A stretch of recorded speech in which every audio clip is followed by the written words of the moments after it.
Out. All right. Good evening, everybody.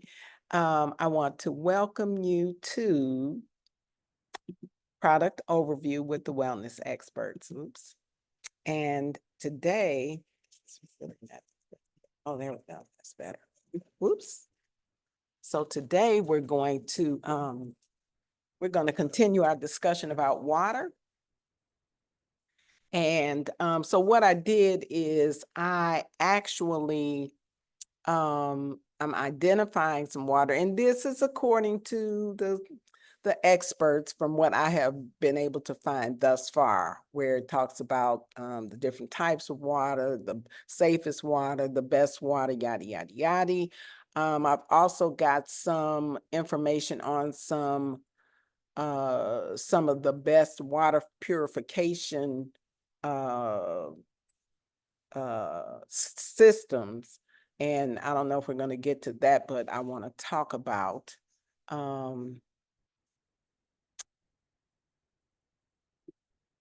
okay, so I want to talk about the very water in general, best types generally for drinking, the safest water. And one of the things I really want us to get into is the endocrine disruptors. I think we talked a little bit about that last week, but I've got some information here, and I was able to pull it together because it's really, really not too good. And let me see what else. And then the health effects of the endocrine disruptors. I think that might be all we get to today.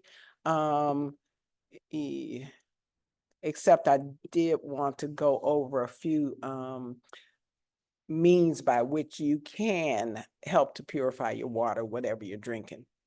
So let us get to it.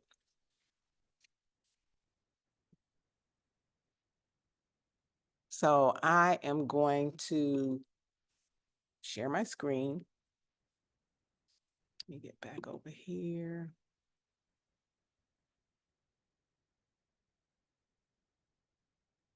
Share. Now, don't you all laugh at my little rudimentary presentation. I'm getting there. Okay. And then let me see. I want to, it's up here somewhere. Let's do a slideshow. We're going to start from there. Okay. You all see that? Yes. Cool. Yes. Okay, cool. So I think we mentioned before that, that water was really essential for life on Earth, and it really plays a critical role in the various aspects of human health, our environment, our economy, and all of that. And so, of course, human health is number one on the list because we need water for all our bodily functions, all our bodily processes. It helps with digestion and nutrition absorption and temperature regulation and waste elimination. And dehydration can lead to serious health issues like kidney stones, urinary tract infections, and even death. One thing that I found out, and I may have mentioned it last week, was that if you even have as little as 10% dehydration, that it can literally affect your brain health and your ability to concentrate, just your cognition, your mentation in general. So that's one good reason to make sure that we're getting plenty of water in, because the brain is 80 to 85 or so water. So you can see how being dehydrated just a little bit would have a significant influence and impact on your brain health. Oh, fiddlesticks. How to do that? No, no. Oh, fiddlesticks. Hold on.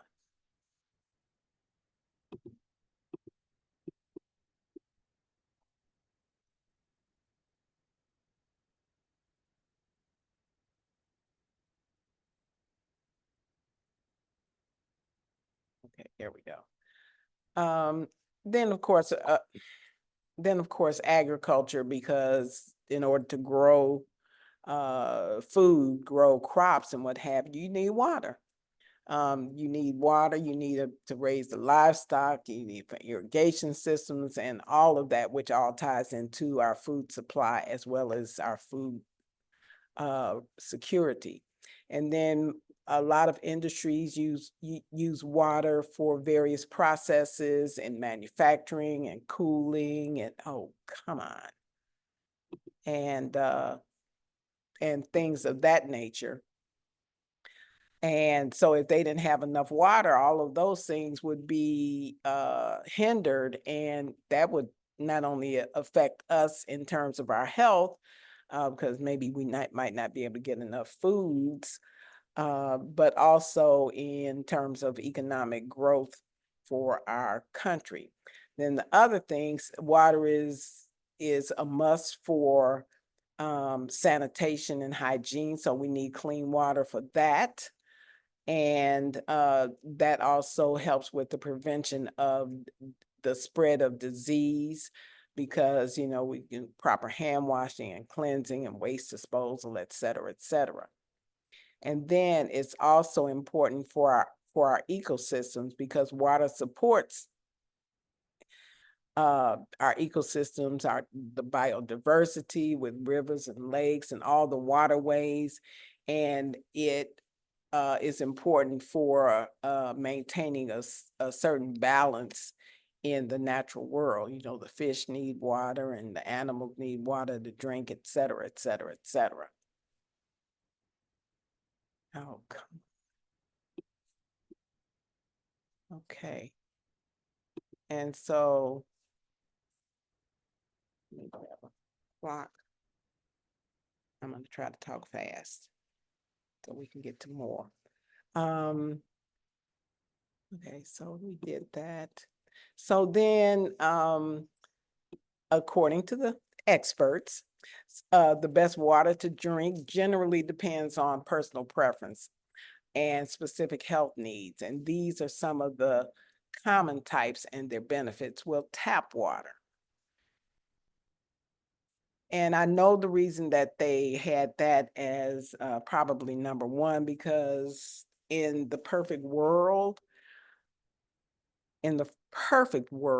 tap water would be great, because it's maintained by the municipalities, the water filtration plants, and the methodologies in which they utilize to purify the water, to get the waste out of the water, and, you know, all of that carrying on. However, in this day and age, it's questionable how good our tap water might be, because of things like runoff and you know, the acid rain, the pollutants that are put in our environment from from a variety of industrial plants and that kind of thing. The runoff from the chemicals that they use to manufacture, et cetera, et cetera. So there are just so many factors that really go into play when you start talking about purified water from the municipalities, because of course they use chemicals, right? And so, and then the substances that are added to the water to quote unquote make them what, healthier for us, such as chlorine. Uh, and sure, chlorine, prevents, chlorine kills bacteria and prevents many water-borne illnesses due to bacteria, et cetera, mold and mildew and all of that kind of thing. But drinking it is another thing in my eyes, because if it kills bacteria, with bacteria are alive, they're one-celled organisms, but guess what? We're a whole bunch of one-celled organisms, and so over a period of time, tap water and the chlorine that is utilized to purify it can have a deleterious effect on us and our health. A, a long time ago, oh my goodness, it's probably been 20, 30, maybe even more years since I recall reading about the origin or when we first started seeing heart attacks in this country. And just in doing the research, it started right after they started using chlorine in the water, which is another whole story. And so that always, my mind always goes back to that research that I did, and when I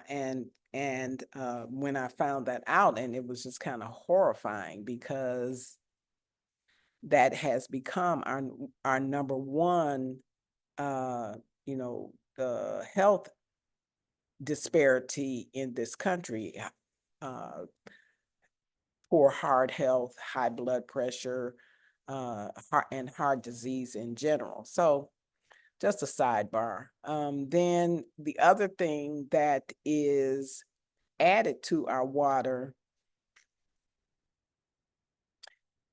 theoretically, to help prevent cavities, especially in children, is fluoride. Well, fluoride, if you didn't know, fluoride causes the pineal gland to calcify.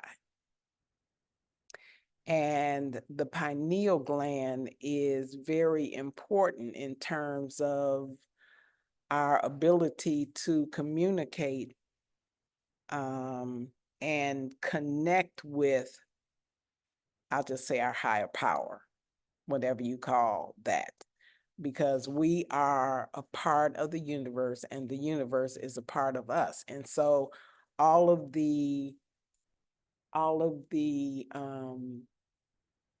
substances, the nitrogen, the carbon, the oxygen, hydrogen, all of those entities, all of those, if you've ever done chemistry, all of those elements on the chart are out there in the universe. And when different ones come together, they produce different things like H2O.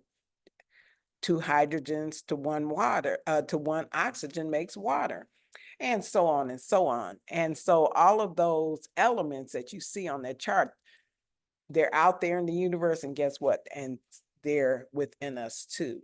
And so everything that happens in the cosmos affects us because we're a part of it. And so our pineal gland, which is in our brain, and it's just a little bitty pea-shaped gland,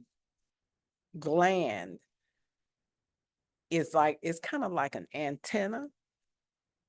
And so when that pineal gland becomes calcified, then our ability to connect is hampered.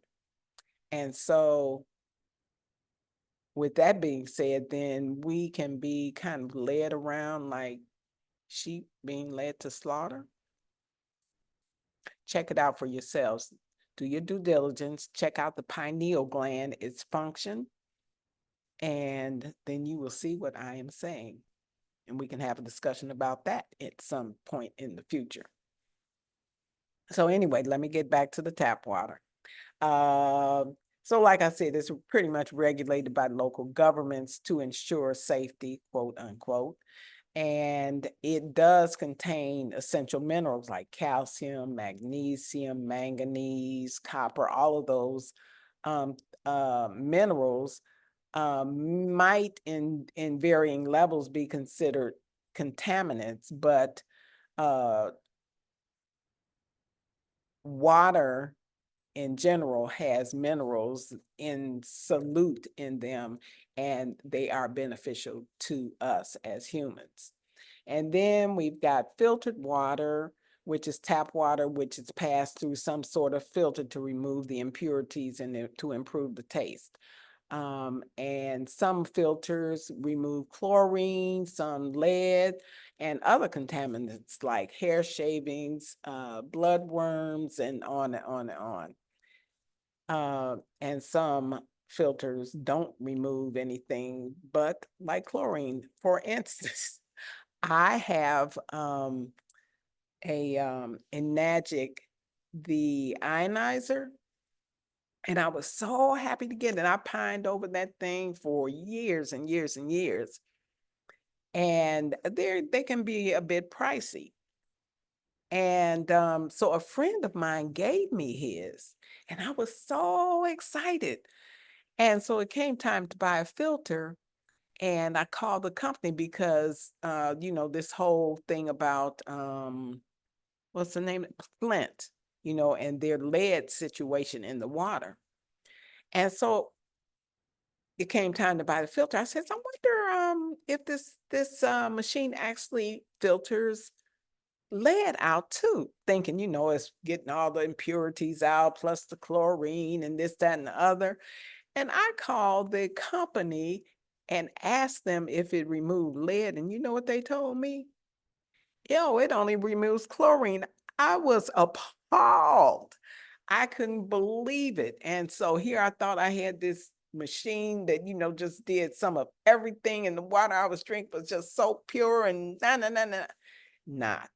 And so I literally had to investigate and find a filter that not only filtered out the chlorine and other particulate matter, but also that dealt with lead, which I did finally find. So, there are lots of considerations when you start thinking about, well, what kind of filter, can I buy? What is the best? What is the most cost effective? And what gives me the biggest bang for my buck? So we're going to go into that I don't know if we'll get to that one today, but that's part of the plan. Then you've got spring water, which is usually sourced at natural springs and should being sourced at the natural springs running down those, the rocks and what have you. It's actually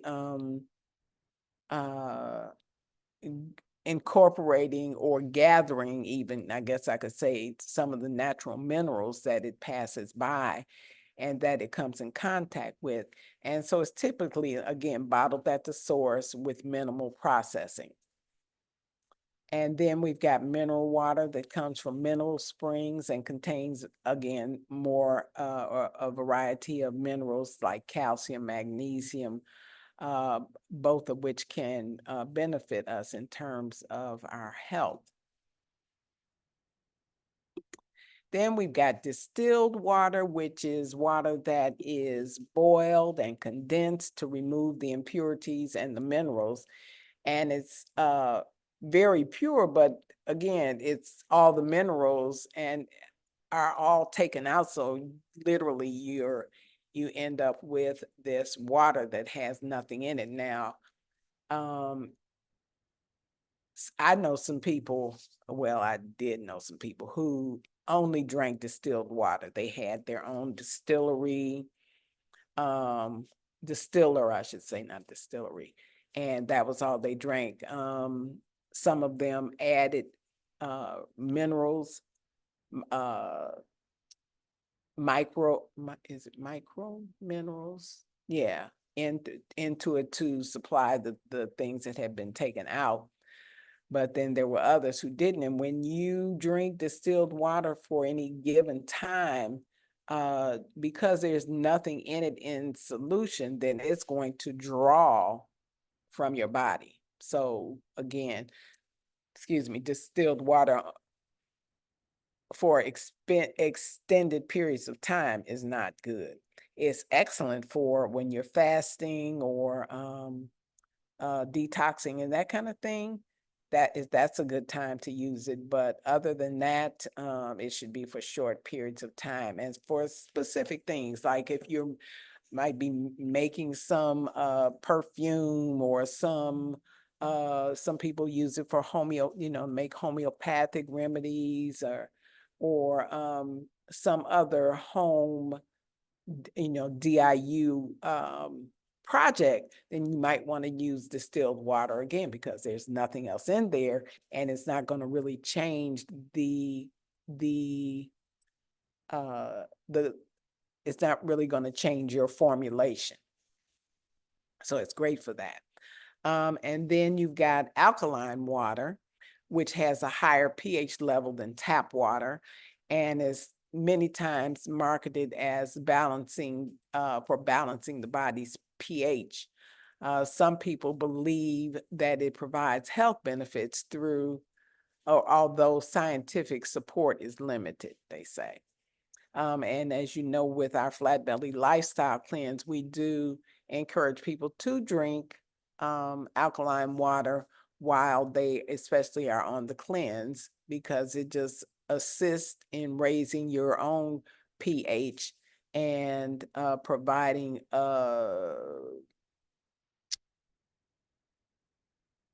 the opportunity to decrease the the acidity within your body.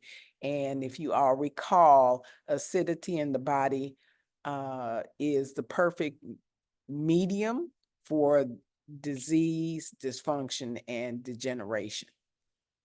Most, if not all, diseases and conditions start with acidity in the body.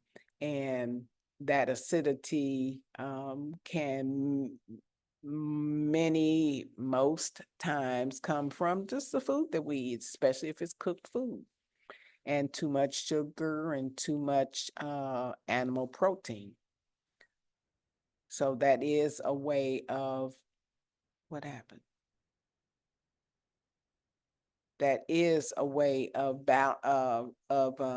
bringing the body back to a less acidic form, and to increase the healthful benefits of it.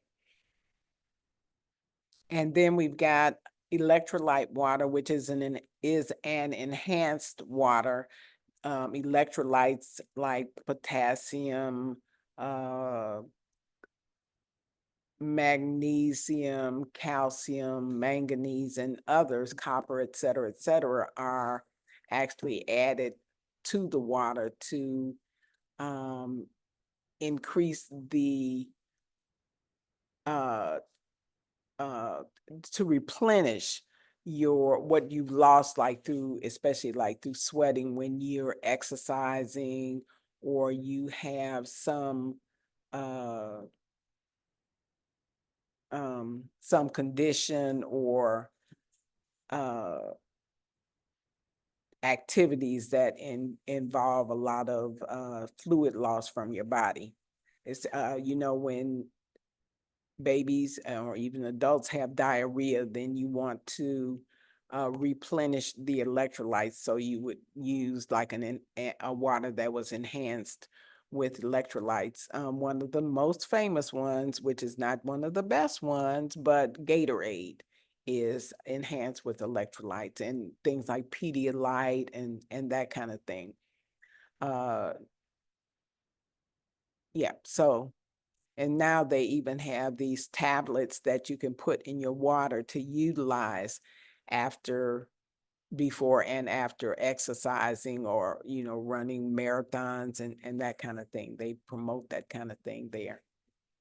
And if you watch ball games, what is it, football, as well as basketball, you always see them with the bottles of Gatorade handy for the participants, the players, to sip on and gain back some of those electrolytes they've lost through sweating. And let me just say, it is very, very important if you have diarrhea and or vomiting, it is important to really replace those electrolytes, because literally you could literally have a heart attack because of the loss of those electrolytes, because they all have very, very specific functions in the body. And when your electrolytes become depleted or out of balance, they can cause havoc. Seriously, they can cause havoc in your body, especially as it relates to your heart, because your heart is an electrical device and it utilizes those electrolytes to do its, to maintain a balanced function in terms of heartbeat and uh, um, contraction and relaxation, which of course pumps the blood through your heart, et cetera, et cetera. So always, please remember to replace any fluids that are lost, especially if they're in excess. And if you ever have diarrhea and are vomiting, you need to go to urgent care or to the emergency room and have that taken care of. Literally, because I do know people who have died with that very issue. So ultimately, the best water is one that is safe, clean, and suits your taste and your health needs. Of course, if you have specific health concerns or preferences, consult with your healthcare provider, and hopefully they can help guide you with making informed decisions about what kind of water you're going to drink. Okay. And so then we get to the safest water. Now, the safest water, they say, to drink is typically one that's free from contaminants and harmful microorganisms. Number one, tap water. Well, yeah, the chemicals, et cetera, that they've used in there has killed pretty much the bacteria and other microorganisms, especially in, developed countries like ours. However, it's essential to check your local water quality reports. I think we talked about this last week, that you can contact your municipality and ask for water quality reports, and they should provide them. That is public information and you need to know. Then we've got filtered water, which is usually a high quality water that's filtered, that removes any potential contaminants from your tap water, chlorine, lead, as well as bacteria. And then the filters that have this NSF certification are generally considered pretty reliable.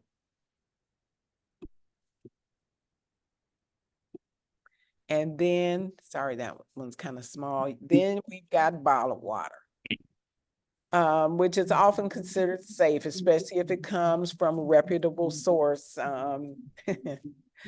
And so look for brands that are transparent about their purification processes and that meet safety standards.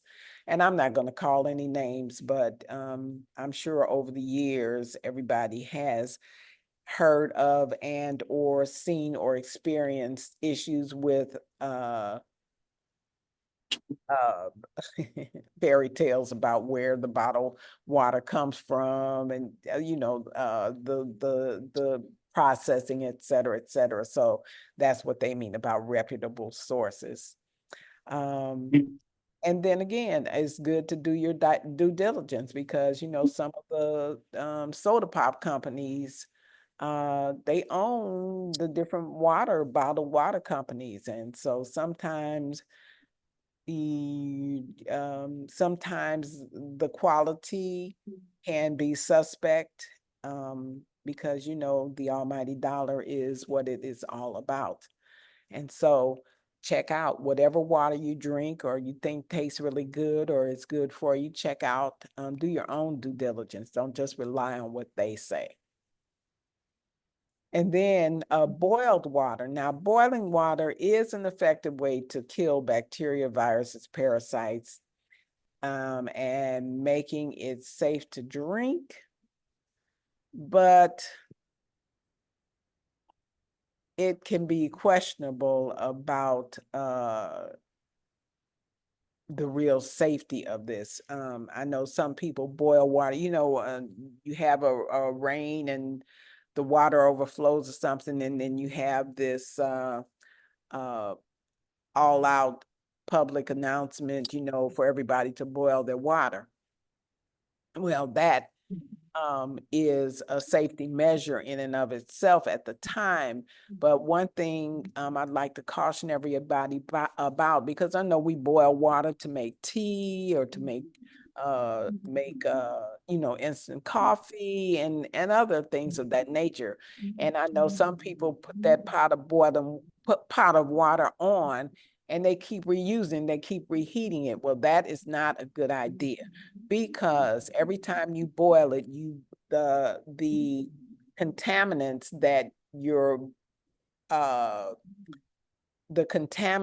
that you are trying to get out of the water remain in, they don't just disappear.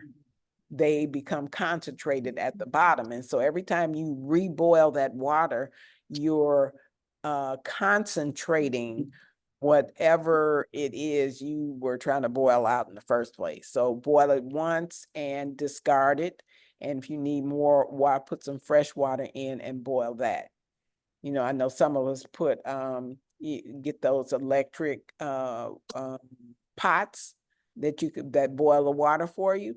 And we just keep turning it on and turning it on and turning it on without replacing the water that has already been boiled. So keep that in mind, please. And then we've got the distilled water, which is water that's boiled and then condensed, and it removes the purities and the minerals. And it's very pure, although it lacks any minerals.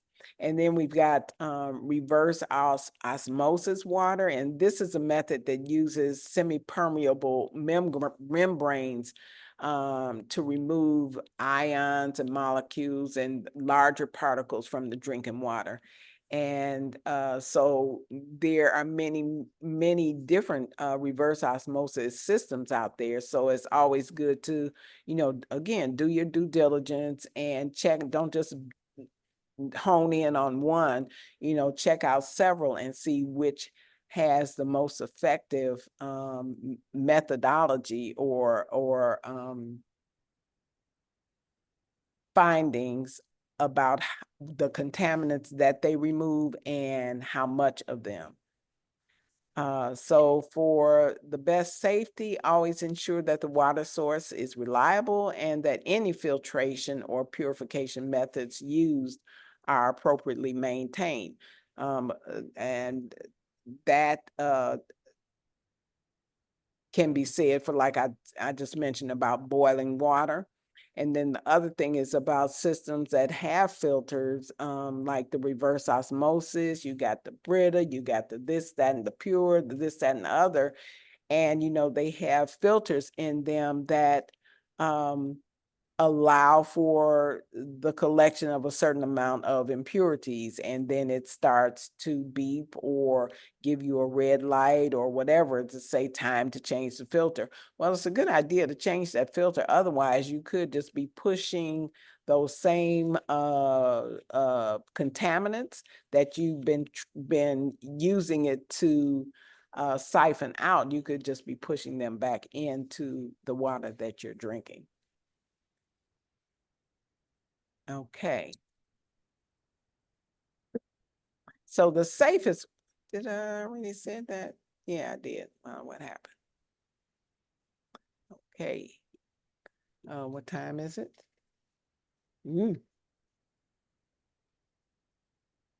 Hey. Bottled water, we did that. So regularly checking your water quality reports from your municipalities is helps ensure ongoing safety. So this is one that I really wanted to get to. So endocrine disruptors, and this is a big problem now because of, the amount of plastics that we use.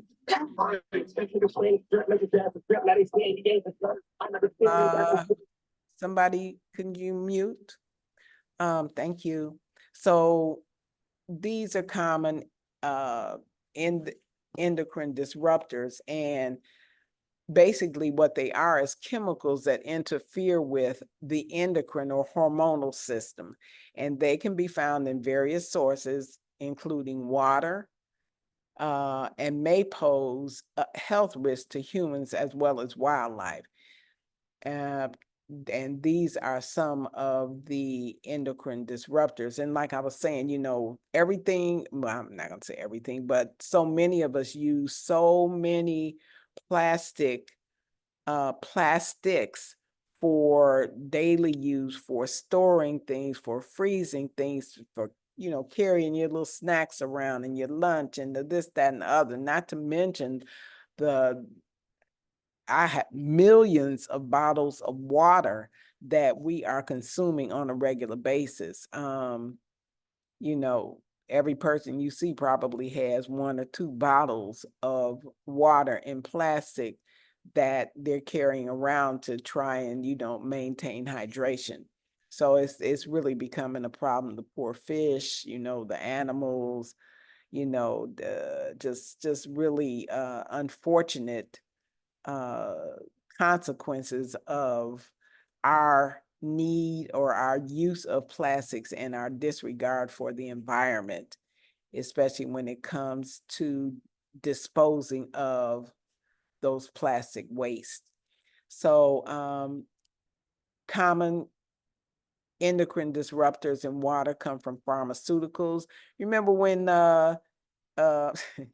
you get this collection of old medications, and I don't know, your mother, your grandmother, whomever said, "Oh, just throw that down the toilet," and you go and flush the drugs down the toilet. And so where do they go from there? Into the waterways, and then they go to the filtration plant to where our drinking water, our potted, or what they call it, potable water, is processed. And they don't have the means by which to eliminate all those chemicals from the water. People dump Prozac and all kinds and manner of drugs down the toilet.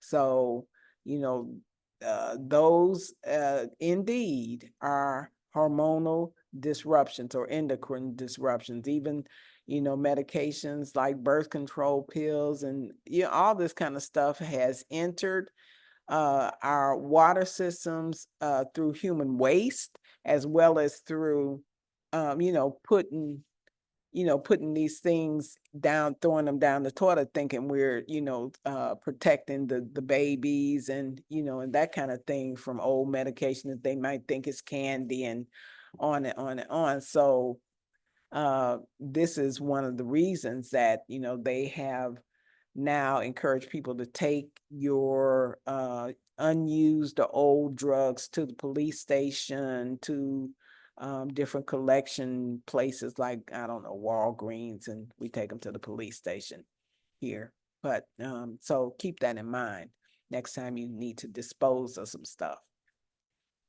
And then we've got personal care products. We got ingredients in products like shampoos and soaps and lotions and all kind of stuff, all kinds of different personal care products that can wash off and enter our water supply, right?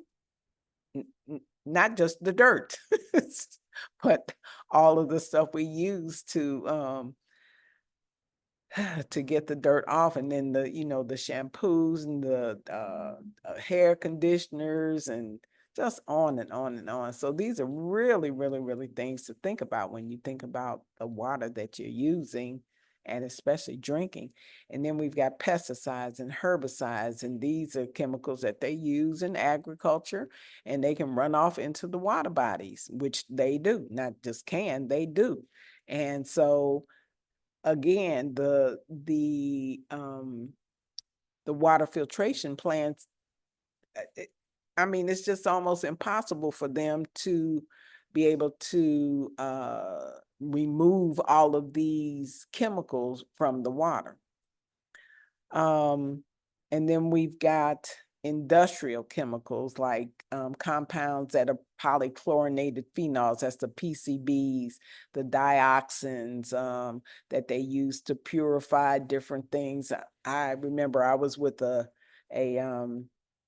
one of these newer companies that were doing the sanitary napkins. And one of the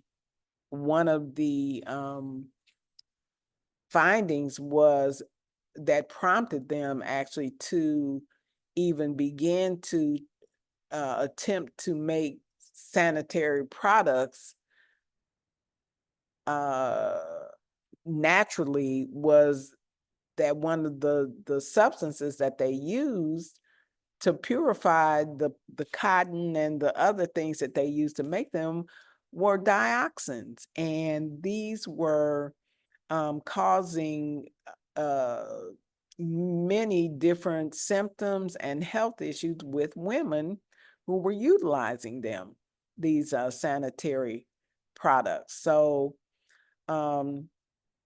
when you think about that kind of thing being in the water, then it's definitely cause for concern.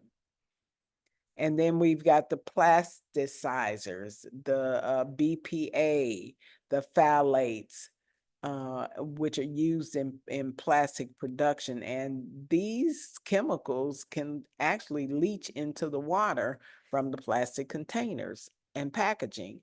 And part of this is, once they package the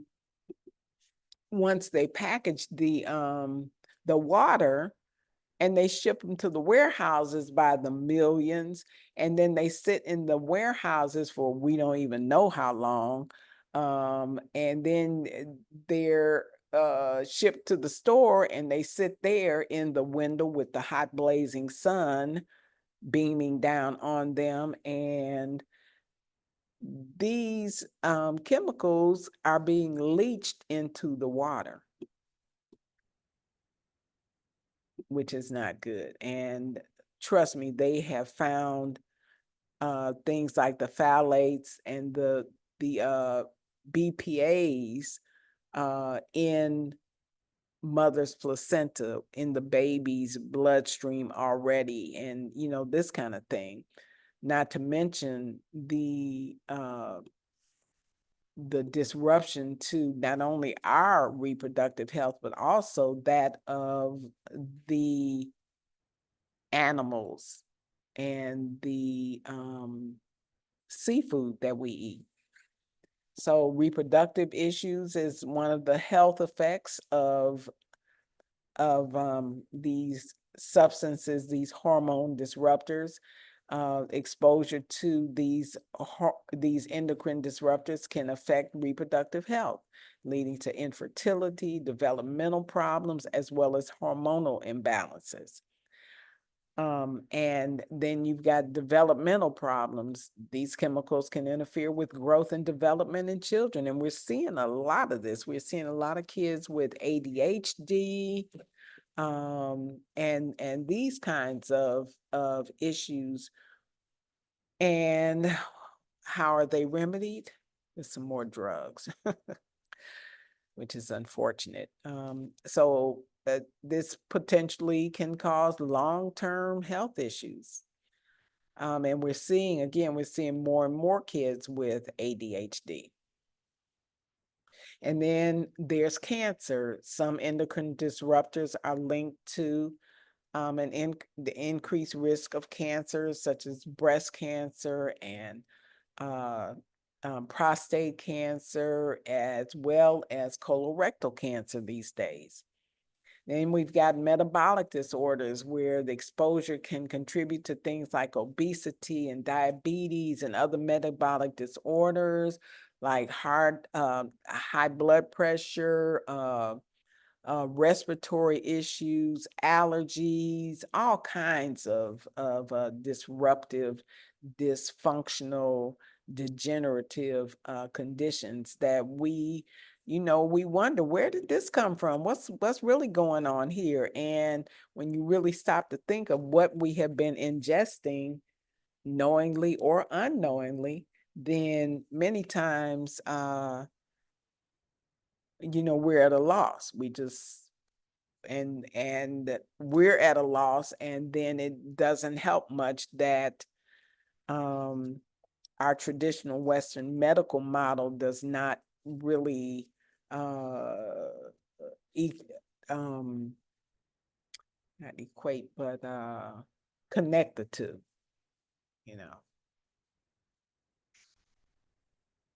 Okay, and then so sources and pathways, we got surface water, rivers, lakes, streams that become contaminated through agricultural runoff, industrial discharge, wastewaters through wastewater treatment plants. We got groundwater contaminants. How many times have you, and this is what they used to do in the olden days, you got a bucket of cleaning solution that you clean something that you didn't want to put down your toilet or whatever, you take it and you throw it out in the yard, or you throw it down I've seen people throw it down in the sewer. You know what I mean?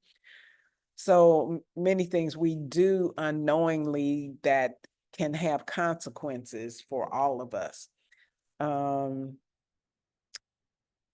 Okay, so that's groundwater contaminants that seep through the soil and contaminate the groundwater supplies, which are used for drinking water in many areas. And in drinking water, while water treatment plants aim to remove contaminants, like I mentioned before, some endocrine disruptors can persist through these conventional processes because they are making new drugs by the hundreds of thousands every day, I want to say. And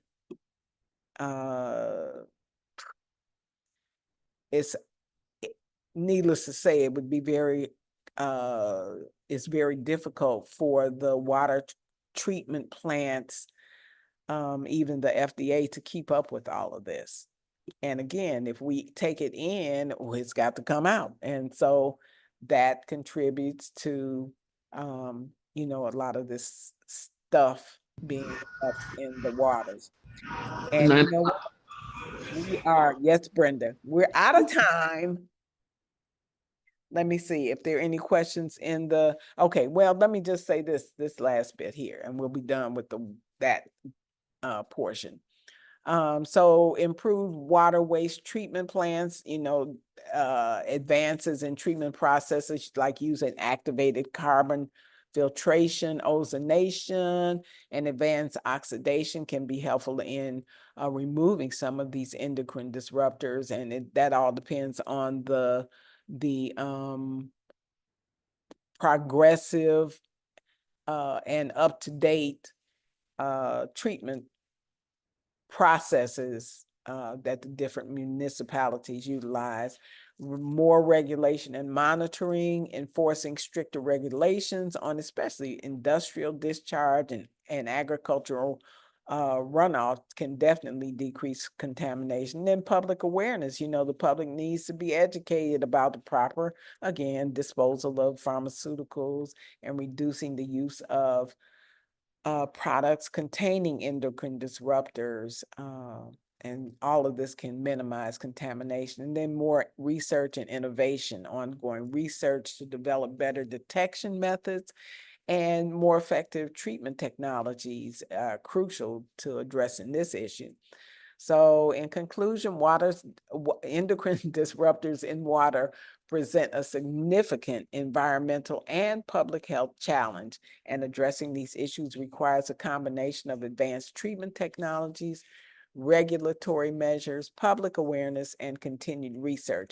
And so, these are some of the things that we as citizens responsible for electing officials to our governmental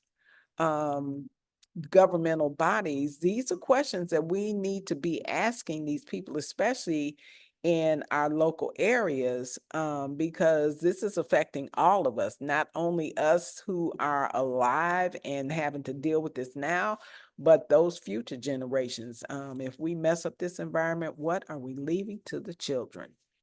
And with that, I'm going to say, Dr. Roz,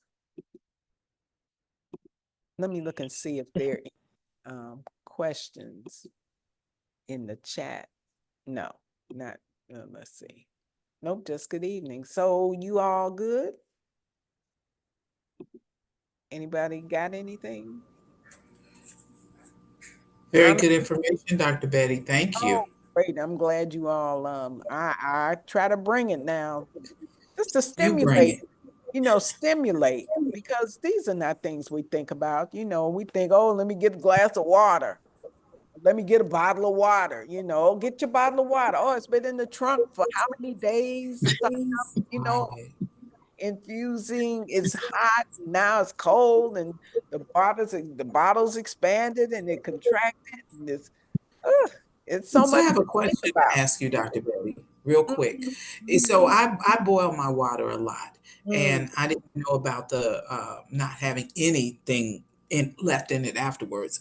But Oh no, wait, my, wait, wait. No, it's the boiled water still has some minerals and what have you in it, but the real issue with boiling your water is make sure every time you boil it, it's fresh water. Because when you boil it, and you ever boil it to almost to the end and you look and you see this white stuff at the bottom, yeah. those are contaminants. Those are minerals that have been condensed. So if you keep boiling it and think you're drinking fresh water, you're not. Okay. So can we purchase would you suggest we purchase from like the health food stores or whatever some type of mineral supplements to put in our water? But are you talking about uh The this? boiled water, the distilled water. But no. Oh, No. wait, those are two different things. Distilled water is a methodology whereby the water is boiled and then it goes up this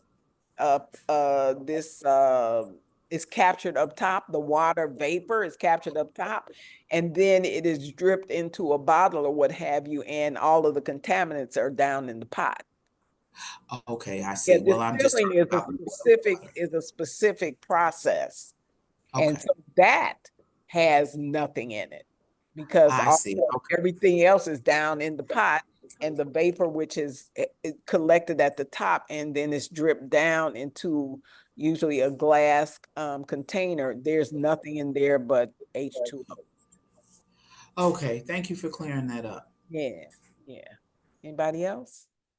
Dr. Betty, then that explains why when we use certain machines that calls for using water, they they say to use the distilled water Yep. and no other kind.